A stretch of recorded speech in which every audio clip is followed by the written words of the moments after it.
Hello everyone and welcome to another edition of Crosshairs. My name is Randolph Ramsey. With me as always on the couch is Mr. Dan Cupini and Miss Laura Parker. G'day guys. G'day Randy. How you doing? Yeah, not quite.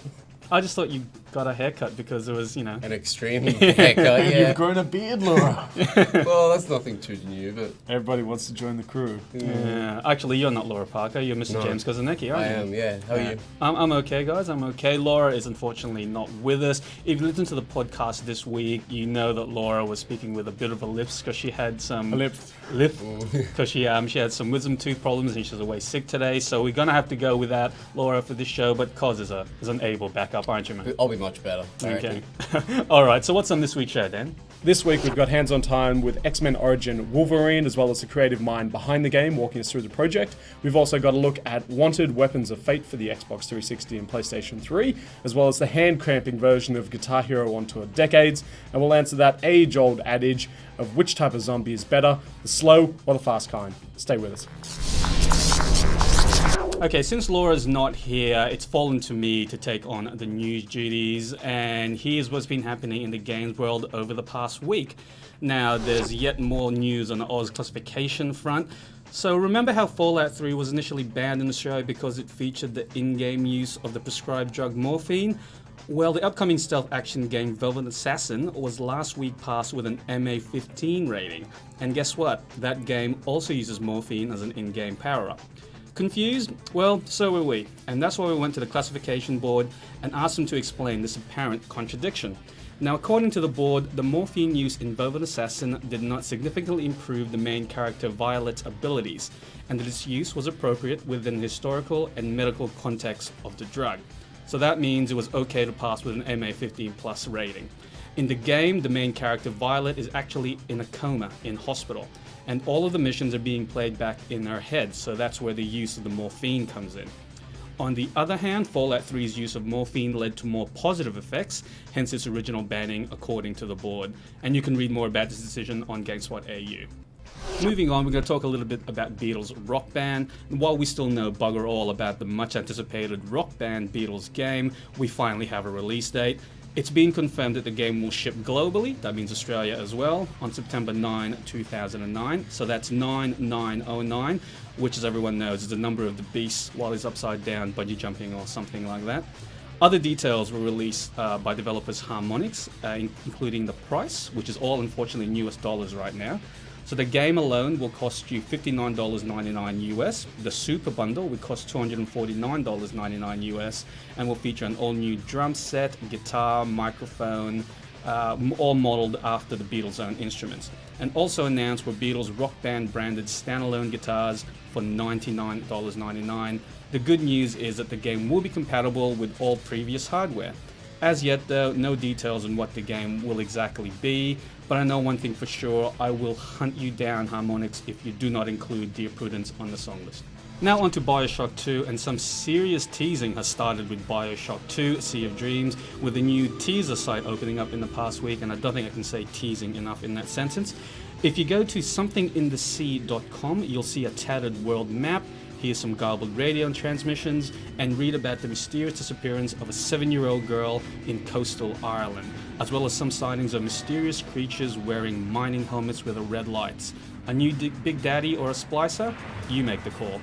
Bioshock 2 doesn't have a release date yet, but it is scheduled for some time in 2009. One game that isn't coming in 2009 is id's upcoming shooter, Rage. id CEO Todd Hollinshead has confirmed the game won't be out this year, which is a bummer because I, for one, can't get enough of Mad Max-style post-apocalyptic shooters. Finally, everyone knows that Halo 3 was a popular game, but just how popular? How about 1 billion games played online popular? That's right, Bungie has confirmed that 1 billion games of Halo 3 have now been played online so far. When that's broken down to time, that means 64,109 years of Halo 3 online. And when that's broken down even further, that equates to about 1 trillion swear words spewed forth by aggressive 14-year-old players.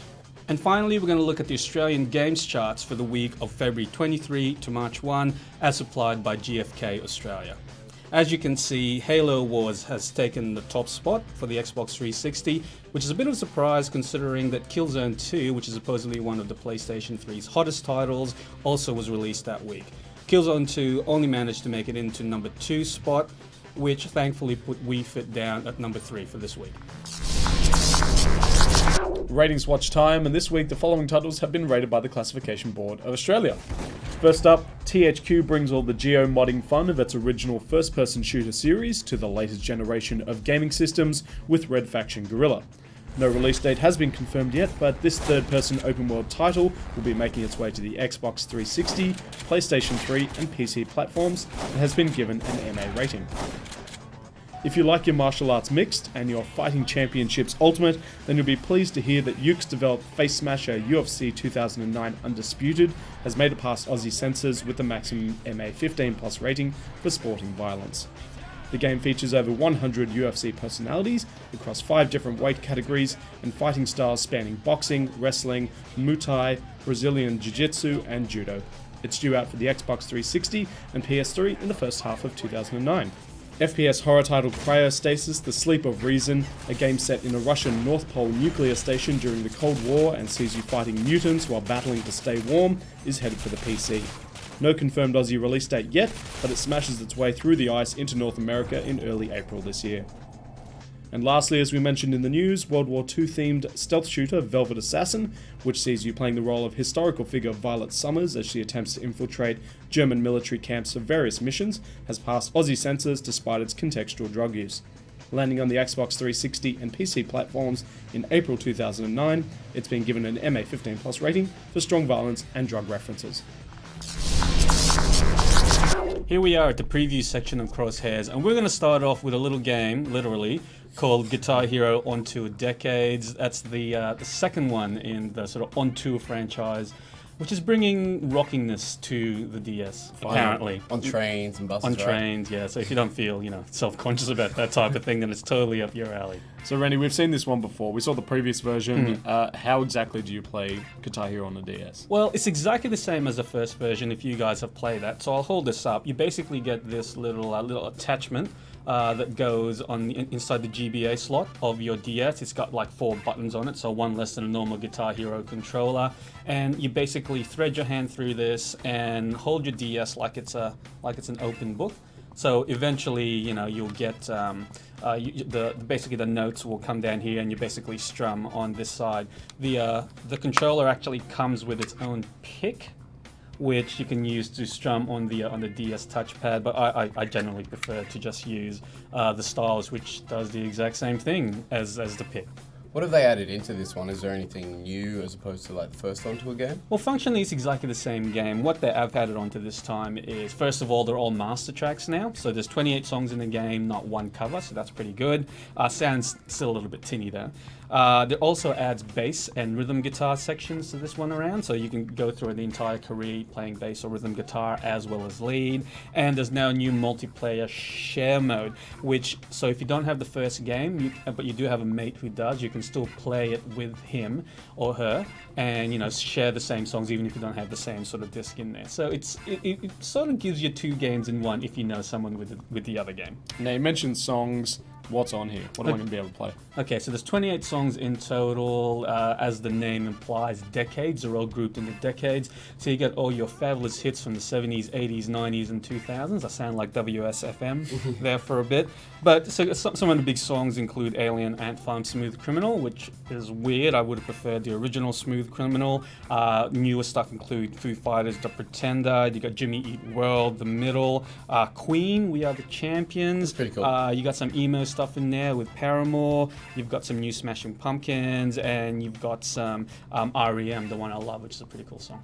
Now, correct me if I'm wrong, but this came out in the US around November last year, didn't it? Yeah, that's right. So November is when it came out. For some reason, we had to wait.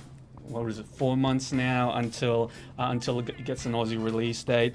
And yeah, it sort of still kills your hands. I mean, that was the main criticism of the first one, that ergonomically it just gave you cramps really, really quickly. So I think, I'm not sure that we're, grown-ups are actually the sort of ideal target audience for this. I think you need the hands of a small orphan boy to be able to, Carnies. to be able to play this properly. Because I played quite a bit of On Tour Decades and a bit of the last one. Cause you played On Tour Decades with me this week, and did it give you cramps as well? I only played 3 songs, and while I could keep going on, I could certainly feel that there was a cramp coming on very soon. Yeah, and I can speak for Laura. Laura's got the smallest hands in. We actually did do a size comparison. We did do a size comparison, and she also got cramps. But that's not to say that some people won't, because apparently there are people out there who just play through normally. And I'm sure, like as Dan says, if you're a carny folk, then you won't have any problem with this whatsoever. So when's this one out? This game is out in March 18, 2009 in Australia. Now we're going to look at one of the big demos that was just released, and that is Wanted Weapons of Faith, which is about which is based on the movie that was released last year, yeah, Cos? It's about, fate and weapons. Yeah, so what was actually in the demo that was released last week, man? Alright, basically you play as Gibson, he's the main character from the movie, and he's chasing down the French fraternity, or the French arm of the League of Assassins, and they've taken out the entire plane, killed everyone, and they're trying to kill him, so it's all about him trying to get off the plane. So you're not just hunting down French people then? No. Which would be kind of racist. Yeah. And there's a market for that. And there's also some tutorial levels in this too, yeah? There is, yeah. If you watch the movie, you'd be familiar with the bit where he goes and starts shooting at pig carcasses and dead bodies. You can do that in the tutorial as well, over a few levels, where you learn to curve the bullets and use cover. So bullet curving's a big part of Wanted. How well does it work, and what do we think of that so far? Well, to curve the bullet, what you got to do is hold down the right bumper on Xbox or R1 on the PlayStation 3, and that brings up like a trajectory of where the bullet will go, and you manipulate that trajectory with the right analog stick, and then once you release, the bullet will go. And if you get someone in the head, it goes into slow motion, which is kind of cool. But it doesn't. You can't do that all the time though. You gotta build up to that. Is that right? you got to build up adrenaline, which you do by shooting more dudes. Okay, as you do. Now, one of the things that really impressed me, because I had a bit of a play of this as well, is the cover system. The cover system actually looks really decent. How does it work? Yeah, basically all you have to do is run up to the cover and press X, and it'll automatically go into it. You press L2 to pop up and R2 to fire. A lot of the cover is movable as well, so in the aeroplane, the way you move up the aisles is through the food trolleys, and all you got to do is push forwards, and he'll automatically just keep pushing that trolley forward, and if you hold down R2, he'll blind fire while it's pushing as well, which is a nice touch. And you can just reach over a box and stab a dude in the head, which is pretty cool. That was one of the good things. Like usually with if you're gonna melee someone who's over the other side of a cover, you got to go around there and get him. In this That's game, too slow. Go over. Yeah, exactly. That's what he does. He just jumps over and stabs him in the head. So is there only one animation? You always stab dudes in the head, or can you do anything more creative? No, there's another animation where he stabs him in the shin and then kicks him in the head as they come up. Alright, okay. Nasty. Yeah. So how's the game look so far? It looks really good. It doesn't quite run in 1080p, but it still looks phenomenal. It's very gory as well, so there's a lot of blood that comes out of them when you shoot them. Awesome. When's this one out? It comes out later this year.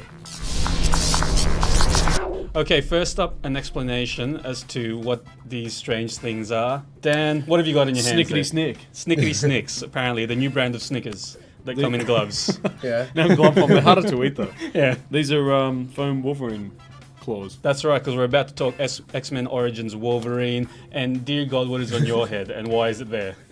Dang, you should probably explain this. We found this in a dumpster out back. I went to Wisconsin to check out Raven Software, and they're working on the Wolverine game. Mm-hmm.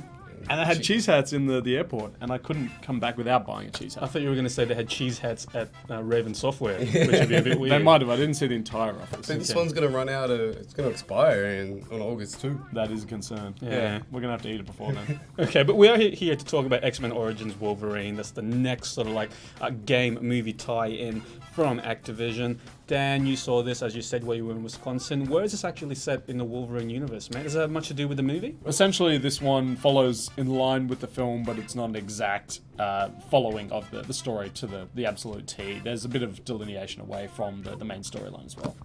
Okay, so what did you get to see and play in the game? I got to play a bit of the game, and effectively it's God of War. I always get those two mixed up mentally. Yeah. It's God of War 2 with Wolverine. Okay, so how does it actually control, mate? Because, Wolverine's been in games, lots of times before. Like, is it any way different to how you would expect them to control this way time around? It's not too different. There's the left analog stick to move around.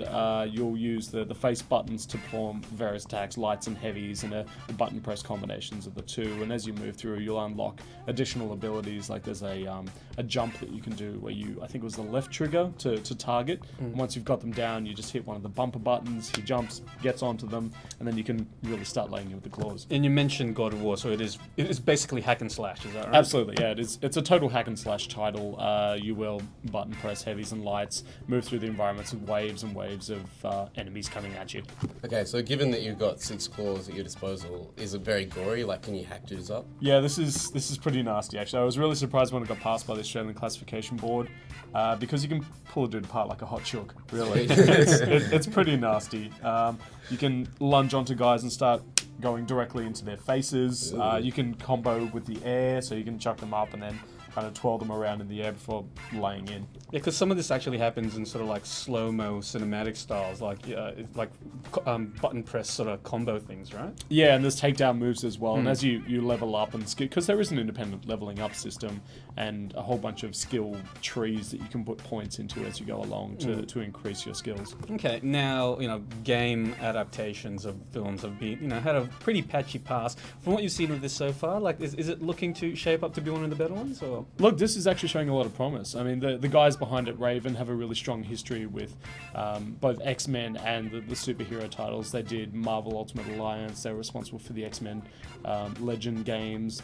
It's already looking gorgeous. The play is really good. It's going to be really heavy button bashy, as you'd expect from a hack and slash title. But if that's your thing, then really this is showing a lot of promise. Alright, before you tell us when it's out, I want to know, is Hugh Jackman voicing Wolverine in the game? Yeah, he is actually. The Wolverine cast have actually had a lot of input into the game, and I think a lot of them have actually lent their likeness. I know Hugh did motion capture and full body scan stuff for it, and the likeness is actually really good, and I'm pretty sure he's lending his voice for it as well. That's pretty cool. Okay, so when's this one out? X-Men Origin Wolverine should be out around April 29th this year to tie in with the film, and we caught up with Dan Vondrak. He's one of the lead producers on the game to talk about Wolverine. I'm Dan Vondrak, project lead for X-Men Origins Wolverine here at Raven Software. So X-Men Origins Wolverine is obviously all about Wolverine and his origin story. It kind of tells the story of this this mystery that's happened when we saw him in the previous X-Men movies. It was it was uncertainty. Where did he come from? What happened to him? He knew he got some surgery, got these metal implants on his claws, and what happened there? Well, we come to find out he actually, he started with bone claws, and this whole procedure happened with him being covered with adamantium. And so it tells that entire story and his relationship with Colonel Stryker. And for the game, it's all about the claws, the regeneration, and the kind of badass attitude, like pulling that all together and making sure we do justice to this character that's never really gotten his due in video games before. In X-Men Origins Wolverine, all the damage Wolverine takes, the gore as it were, is all procedural. So the way that works is we actually have 3 different layers to that model. When that model's running around, it's got a skeleton, it's got a muscle layer, and then it's got a skin layer. And all that gets blown away. So if I get a shotgun blast to the chest, it takes off part of the skin, then part of the muscle, and eventually goes all the way down to the skeleton. And all that just goes ahead and regrows procedurally. And so wherever the damage takes place, and however it regrows, that's all done procedurally with the code. So it's a great system. X-Men Origins Wolverine is not just about the movie story. Obviously, you're going to play the entire movie story in our game. It does a great job of looping that all into the main story. But our whole goal here was to make sure we were making the best Wolverine game ever, and that means including stuff outside of just what the movie's telling. So what we've got in it are characters, our huge locations, everything that people want to see in a Wolverine game is going to end up being in this game. Now, it seems like an odd choice to go with an Unreal Engine, given your strong ties to it. Why have you gone with that? So when this team was finishing up Marvel Ultimate Alliance, the next choice was what are we going to do next, and we were really excited about the possibilities of doing this Wolverine game, but the engine we had just wasn't going to cut it for what we wanted to do. We wanted to show the regeneration. We wanted to really, get this gritty look. And one of the teams here at Raven Software, Singularity, had started, kind of mocking some stuff up with this Unreal Engine, and when we saw it, we were just blown away with how beautiful it looked. So we jumped on board once we saw what we could do and what we could make possible with, again, showing off Wolverine's gore and what happens to him, and then these awesome environments. We knew it had to be Unreal. So inside X-Men Origins Wolverine, there's an entire character level up system. We want the people to kind of own Wolverine.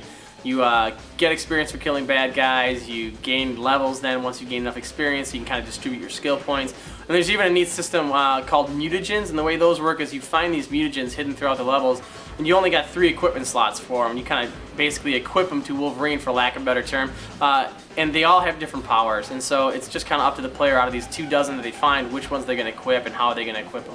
One thing we do in our title is to make sure to really explain Wolverine from the get-go. Even if you've never amazingly heard of Wolverine, and certainly if you've never seen the movie, you're still going to understand this character. From the very get-go, we try to show you who he is, his character, the fact that this guy's a killer, but he's also kind of got this side to him that, can sometimes regret the killing. He's a guy that understands he just does what he has to do to get the job done. So the story is amazing in the way it tells his history and weaves you through the movie story and really takes you through all the high points in Wolverine's life. So whether you know him or not, you're going to love this game. How hard is it to make a Wolverine game for Wolverine fans? Because they're pretty passionate and they're particular. Comic fans are something that we here at Raven have been dealing with for a while. Of course, we had the Legends games and Ultimate Alliance. And Wolverine fans are pretty rabid. Whenever we made those previous games, boy, man, they were on us about stuff. They'd be sending us emails. So we knew we were taking on a lot once we decided to make this. But we're fans ourselves. I'll be honest, I grew up, he was, one of your comic book heroes, seeing him in the movies, seeing him in the cartoons. You love the guy. So we don't want to disappoint ourselves any more than we want to disappoint the fans, and I guarantee you we've done it justice. Luckily enough for us, we got to a very close relationship with Fox during this movie. Early on, we got a script that really kind of laid out what was going to happen in the movie, and then we just kept getting updates on that script. We were able to get Hugh Jackman to come in as the Wolverine, get Liev Schreiber to come in as Victor Creed, and also will.i.am to come in as John Reyes. So we've got all these guys, the major characters, doing their voice work.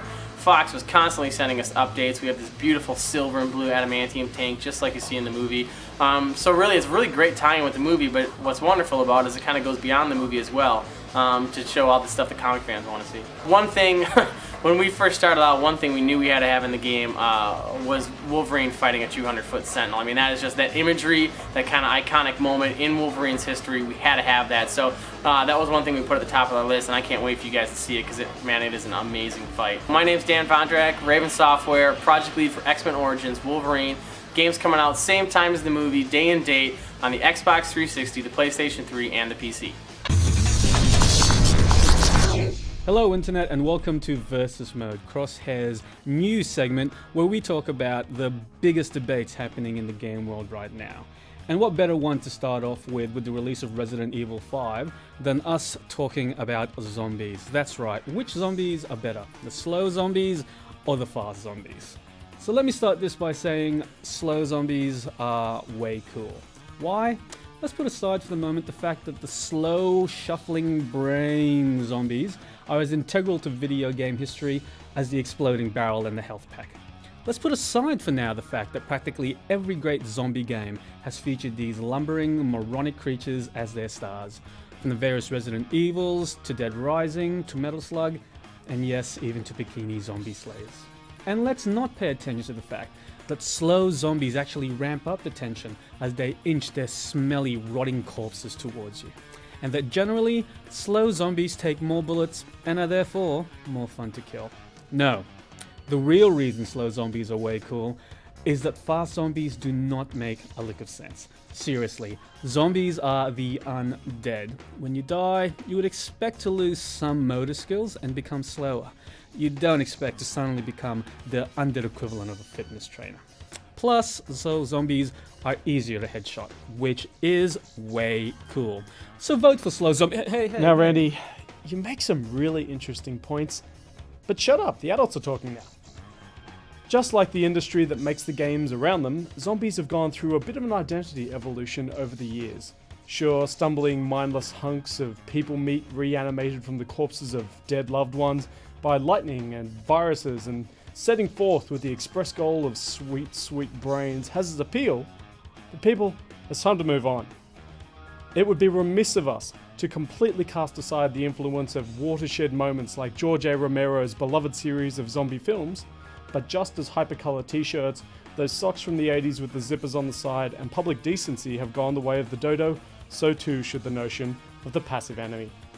Just as Resident Evil 4 gave the franchise a fresh shot in the arm and overhauled key elements of the survival horror genre, and the public perception of zombies and their motivations, let's not forget Danny Boyle's 28 Days Later. The shambling, easily distracted pushover zombies you know are gone, and in their place we're faced with a much more frightening scenario. Super zombies, people. These voracious beasts don't care if you fakey sidestep or whether you're midway through a reload. They attack with the full brunt of their grave powers. Dead eyes focused on your delicious candy insides. Left 4 Dead is a prime example of this, and while you can try and control the intensity of the action by closing a door, you can bet your ass they're not far behind and deciding how to eat you as they knock that sucker down. Fast, angry zombies are awesome. You know, I think Jesus said it best. Zombies, if you don't like them, we can't be friends anymore. Now, if zombies are your thing, hit the forums and vote for your favourite type of zombie, and we'll tell you who wins in next week's show. Okay, we're almost there, guys, but as we always do, we're going to check in with James Koznecki to find out what you can win by going to GameSpot AU, cause what competitions do we have running at the Mo? Alright, so we've wrapped up a whole bunch of competitions like the Empire Total War 1 and Watchmen. So at the moment we're giving away a copy of Resident Evil 5 on your platform of choice thanks to the Aussie. So all you have to do is go to www.gamespot.com.au/comps and you can enter there as well as view the previous comps that we've run. Good stuff. Now, once again, we're going to go with Cause to talk about this week's new game releases. It's a big list, a lot of mediocre games, and a couple of good games in there as well, yeah? Yeah, exactly. Alright, starting it off is Cabela's Dangerous Hunts 2009 for the PlayStation 3, 360 and Wii. NPPL Championship Paintball 2009 for the PlayStation 3, 360, Wii and PlayStation 2. Persona 4 for the PlayStation 2. Resident Evil 5 for the PlayStation 3 and 360. Burnout Paradise, the Ultimate Box for PC. Grey's Anatomy for DS, Wii and PC. Sam Power Footballer for the Nintendo DS. Tenchu Shadow Assassins for the Wii. Trivial Pursuit for PlayStation 3, 360, Wii and PS2. My Sims Party for DS and Wii. World in Conflict Complete Edition for the PC. World in Conflict Soviet Assault for the PC. Sonic and the Black Knight for the Wii. Bleach Dark Souls for the DS. And Pets My Horse's Family on the DS. Now, I don't know about you guys, but every time I see the NPPL Championship Paintball 2009 written down, I just think nipple. Really? Yeah, you think they've got to come up with a better acronym for their organization, whatever it is. Nipple paintball. Yeah, nipple paintball. No one wants to get shot in the nipple. Okay, and the other big one there was Resident Evil 5, which is, you know... Totally forgetting about Cabela's Hunting. You can get your hillbilly on. On the new Pets game. Yeah. The new Pets game. And Resident Evil 5, remember, we just gave you the debate about, you know, fast zombies versus slow zombies. So go to our forums and you can vote and tell us which one is your favorite, and we'll tell you which one came out the winner in next week's show. Fast. And slow. But until then, see you guys next week. Bye now. Yeah. Bye.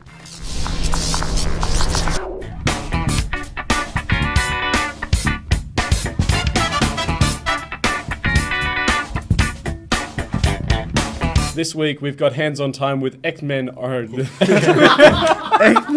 I got Laura disease.